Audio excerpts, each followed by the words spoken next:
American people and to the world. The United States has conducted an operation that killed Osama bin Laden, the leader of Al-Qaeda, and a terrorist who's responsible for the murder of thousands of innocent men, women, and children. It was nearly 10 years ago that a bright September day was darkened by the worst attack on the American people in our history.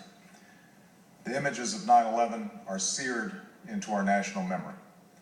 Hijacked planes cutting through a cloudless September sky, the Twin Towers collapsing to the ground, black smoke billowing up from the Pentagon, the wreckage of Flight 93 in Shanksville, Pennsylvania, where the actions of heroic citizens saved even more heartbreak and destruction. And yet we know that the worst images are those that were unseen to the world. The empty seat at the dinner table, children who were forced to grow up without their mother or their father, parents who would never know the feeling of their child's embrace, nearly 3,000 citizens taken from us, leaving a gaping hole in our hearts. On September 11th, 2001, in our time of grief, the American people came together. We offered our neighbors a hand, and we offered the wounded our blood. We reaffirmed our ties to each other and our love of community and country. On that day, no matter where we came from, what God we prayed to, or what race or ethnicity we were united as one American family. We were also united in our resolve to protect our nation and to bring those who committed this vicious attack to justice.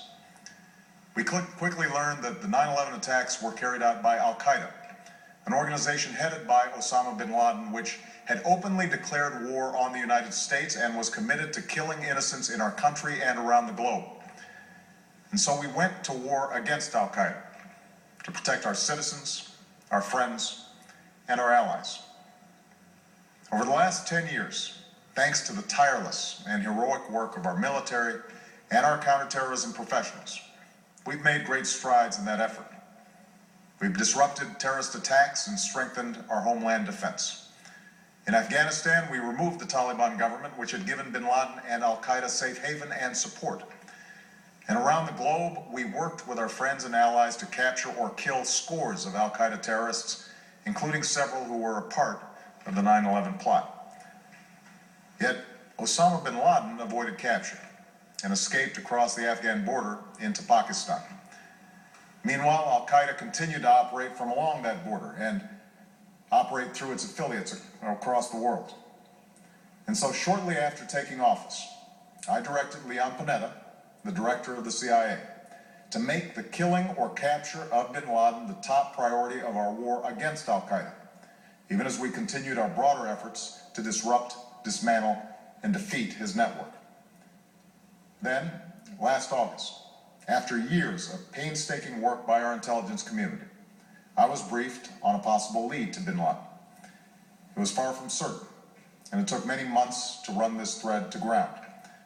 I met repeatedly with my national security team as we developed more information about the possibility that we had located bin Laden hiding within a compound deep inside Pakistan. And finally, last week, I determined that we had enough intelligence to take action and authorized an operation to get Osama bin Laden and bring him to justice. Today, at my direction, the United States launched a targeted operation against that compound in Abbottabad, Pakistan. A small team of Americans carried out the operation with extraordinary courage and capability. No Americans were harmed. They took care to avoid civilian casualties. After a firefight, they killed Osama bin Laden and took custody of his body. For over 2 decades, bin Laden has been Al-Qaeda's leader and symbol, and has continued to plot attacks against our country and our friends and allies. The death of bin Laden marks the most significant achievement to date in our nation's effort to defeat Al-Qaeda. Yet his death does not mark the end of our effort. There's no doubt that Al-Qaeda will continue to pursue attacks against us. We must, and we will, remain vigilant at home and abroad. As we do, we must also reaffirm that the United States is not and never will be at war with Islam. I've made clear, just as President Bush did shortly after 9/11, that our war is not against Islam. Bin Laden was not a Muslim leader. He was a mass murderer of Muslims. Indeed, Al-Qaeda has slaughtered scores of Muslims in many countries, including our own. So his demise should be welcomed by all who believe in peace and human dignity. Over the years, I've repeatedly made clear that we would take action within Pakistan if we knew where bin Laden was. That is what we've done. But it's important to note that our counterterrorism cooperation with Pakistan helped lead us to bin Laden and the compound where he was hiding. Indeed, bin Laden had declared war against Pakistan as well and ordered attacks against the Pakistani people. Tonight, I called President Zardari, and my team has also spoken with their Pakistani counterparts.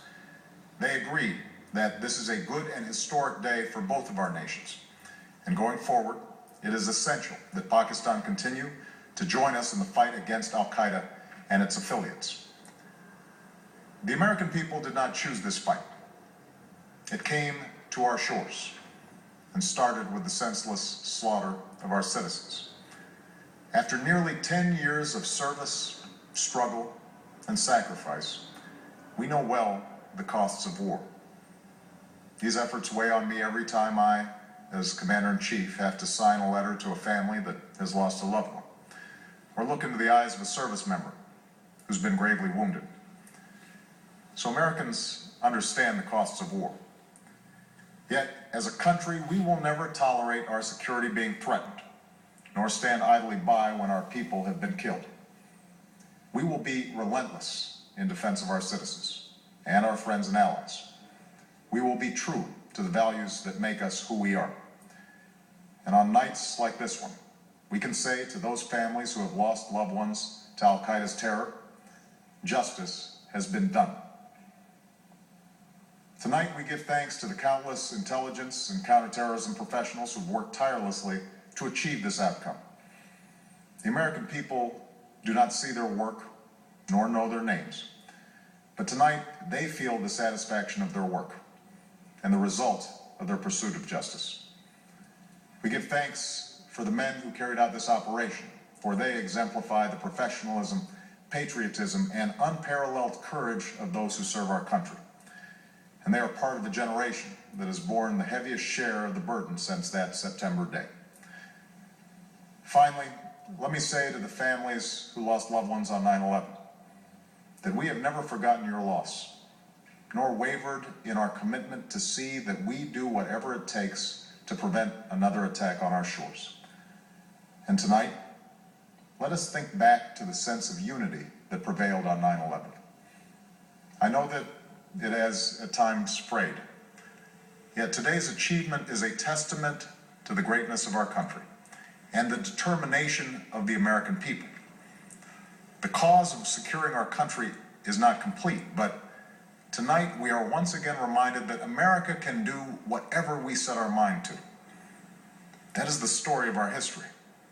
Whether it's the pursuit of prosperity for our people or the struggle for equality for all our citizens, our commitment to stand up for our values abroad, and our sacrifices to make the world a safer place. Let us remember that we can do these things not just because of wealth or power, but because of who we are. One nation, under God, indivisible, with liberty and justice for all. Thank you. May God bless you, and may God bless the United States of America.